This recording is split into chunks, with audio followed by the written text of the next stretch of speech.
Khi cuộc sống xô bồ, khi những lo âu của thế gian làm tâm hồn ta mệt mỏi, Phước Thanh Retreat là nơi mà tâm trí được giải thoát để tìm lại sự bình an và thanh tịnh.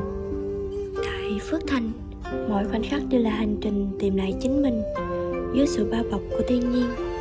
Chúng ta học cách tĩnh tâm và trút bỏ mọi phiền muộn. Không chỉ là nơi để nghỉ ngơi, mà đây là nơi bạn có thể lắng nghe tiếng nói của chính mình. Tại đây, bạn sẽ nhận ra rằng không phải lúc nào tiền bạc và công danh cũng mang lại hạnh phúc thật sự.